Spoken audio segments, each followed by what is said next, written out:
Welcome to Win Online, your channel for educational videos. Today the topic of the video is very interesting.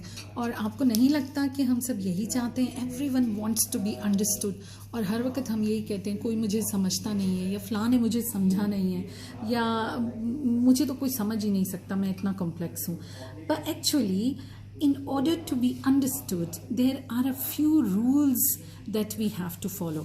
और देखिए, generally तो सबके लिए ही ज़रूरी है कि जो बात वो कह रहे हैं या बता रहे हैं या लिख रहे हैं या बोल रहे हैं वो सुनने वाले तक मुकम्मल तौर पर पहुंच जाए और वो उसको समझ ले.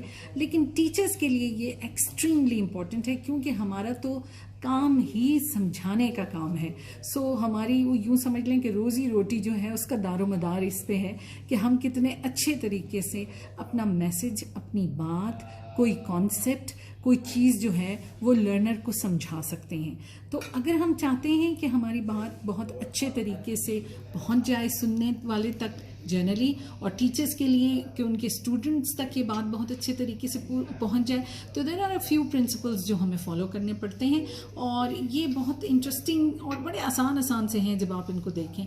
लेकिन अगर आप इन पर गौर करें और इनको फॉलो करें तो you will come to realise कि हाँ, बहुत सारी बातें जो हमारे स्टूडेंट्स नहीं समझ पाते, वो सिर्फ इसी वजह से नहीं समझ पाते कि हम किसी एक चीज़ को मिस कर रहे होते हैं.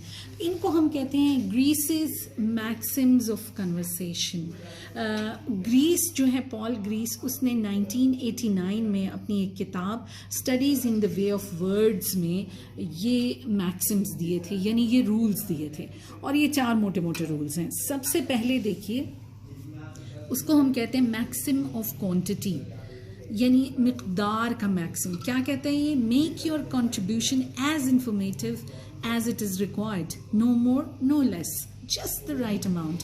यानी जितनी इंफॉर्मेशन सुनने वाले को चाहिए या जितनी इंफॉर्मेशन लर्नर को चाहिए, बस उतनी ही इंफॉर्मेशन देनी है.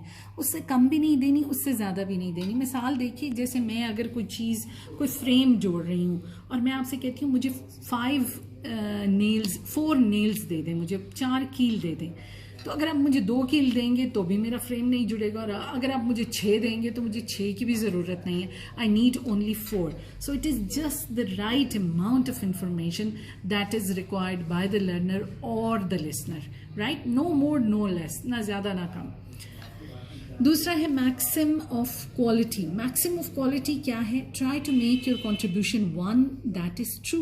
Do not say what you believe to be false, और do not say that for which you lack evidence. हमेशा जो भी इंफॉर्मेशन आप पहुंचा रहे हैं, जो भी बात कर रहे हैं, जो भी चीज़ समझाना चाह रहे हैं, बहुत ज़्यादा हद तक कोशिश कीजिए कि आप 100% श्योर हों कि ये दुरुस्त है, ये इंफॉर्मेशन दुरुस्त है, ये बात दुरुस्त है, और वो वेरीफाई की जा सके, वेरीफाइबल हो.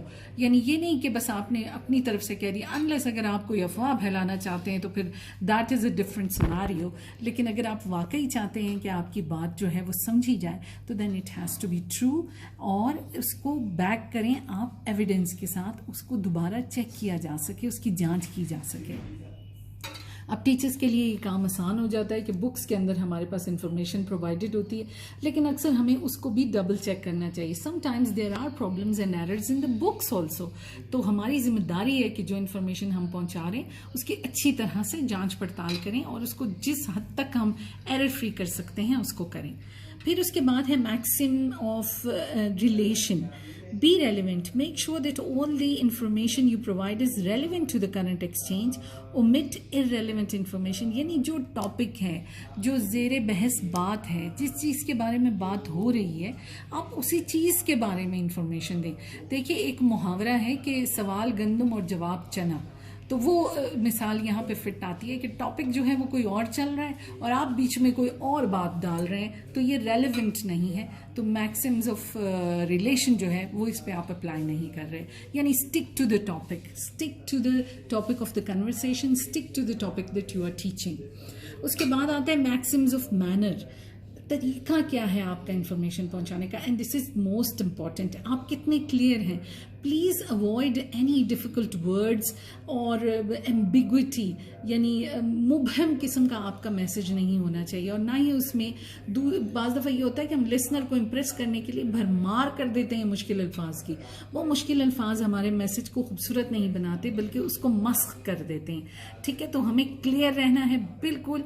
हमें लैंग्वेज जो है वो ऑब्सक्योरिटी ऑफ एक्सप्रेशन की कोई ज़रूरत नहीं है। जितनी क्लियर और सिंपल लैंग्वेज हम यूज़ कर सकते हैं करें।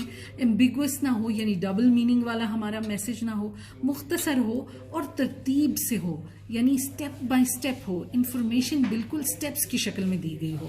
देखिए मैं आपको सारे मैक्सिम्स को ना एक एग्जाम्पल के जरिए समझाती हूँ। For example, you bake a wonderful chocolate cake, और आपकी फ्रेंड जो है वो आपसे रेसिपी पूछ रही हैं उस चॉकलेट केक की, राइट। अगर आप इन चारों चीज़ों को जहन में रखेंगी तो आप क्या करेंगी? सबसे पहले Maxim's of quantity. Chocolate cake के बारे में रेसिपी पूछी जा रही है तो आप इंफॉर्मेशन चॉकलेट केक बनाने की ही देंगी, ठीक। और ये नहीं कहेंगी आपके जब ये इंग्रेडिएंट खरीदने जाओ तो डार्क चॉकलेट ले रही हो तो थोड़ी सी वाइट चॉकलेट भी साथ खरीद लेना, वो बहुत मज़े की होती है, बच्चे भी खाएंगे तुम भी खाना।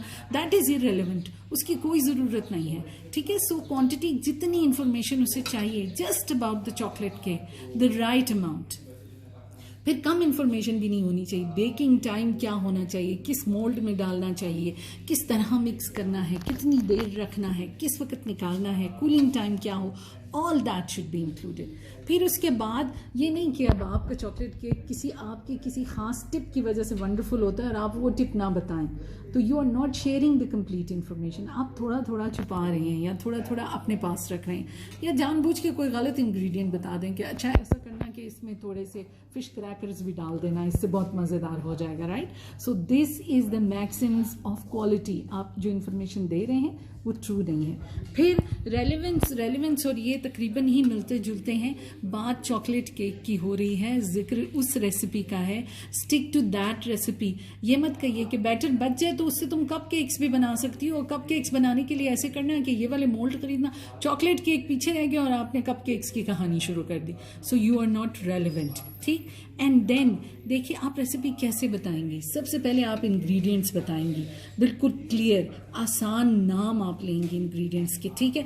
उसके बाद आप बताएंगी तरकीब, और तरकीब भी स्टेप बाय स्टेप कि पहले ड्राई इंग्रेडिएंट्स मिक्स करो, फिर वेट इंग्रेडिएंट्स मिक्स करो, फिर बैटर बनाओ, फिर मोल्ड में डालो, फिर ओवन में रखो, फिर बाहर निकालो, फिर कूल करो, फिर आइसिंग और डेकोरेशन करो, स्टेप बाय स्टेप।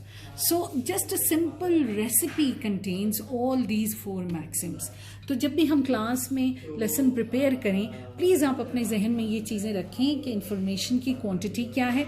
अब प्ले ग्रुप का बच्चा है और आप उसको ब्लैक होल्स का कॉन्सेप्ट नहीं पढ़ा सकते, बिकॉज वो information is too big for the play group child, ठीक। फिर उसके बाद जो आपके अपने बायसेस हैं या आपके अपने जो बीच में टोटके हैं उनको लगाने की ज़रूरत नहीं। स्टिक टू द इंफॉर्मेशन, जो सच है, जो क्लियर है, जो बच्चे के लिए ज़रूरी है। फिर उसके बाद स्टिक टू द टॉपिक। बीच में कहीं जिक्र हो जाए कि बच्चे कहें कि हम ये वाला खेल खेलना पसंद करते हैं और आप उस खेल की तफसीलात में गुम जाएं, तो दिस इज़ नॉट रेलेवेंट। और फिर इट शुड बी ऑर्डरली। हमेशा बच्चों को इन्फॉर्मेशन छोटे छोटे टुकड़ों में, चंक्स में दी जाती है। वो पहले एक हिस्सा अचीव करते हैं, फिर अगला, फिर अगला, फिर अगला, फिर अगला, इस तरह इन्फॉर्मेशन पूरी होती है। तो आपने क्या करना है एज टीचर्स, और जनरली भी एज आप किसी से बात कर रहे हैं, कोई चीज़ समझा रहे हैं, तो आपने क्या करना है, ये क्वेश्चंस अपने से पूछने हैं। Excuse me, am I including all the necessary information, अपने आप से पूछना है। Am I being as concise as possible, यानी as clear as possible. Am I certain that everything that I am saying can be backed with evidence, यानी सच्ची बात है कि नहीं है। Am I using clear language, language मेरी कितनी साफ है, कितनी आसान है। Am I presenting the information in a structured well organised manner. Excuse me, जो इन्फॉर्मेशन मैं बता रही हूँ वो कितनी स्ट्रक्चर्ड है और कितनी वेल ऑर्गेनाइज्ड है। So if you bear all these things in mind, कोई इसमें कोई रुकावट ही नहीं कि जो बात आप समझाना चाहते हैं वो समझे ना आपके स्टूडेंट्स। या किसी से भी जिससे आप बात कर रहे हैं, आपका मैसेज जो है वो पूरी तरह उन तक ना पहुंचे. So remember, these are the Grice's, maxims of conversation, and once you start following them and be consciously include them in your lesson planning, in your oral lectures, in your conversation, all your problems will be solved and you will be understood very easily. That's all for today. Please subscribe to our channel, like, share and comment. Thank you.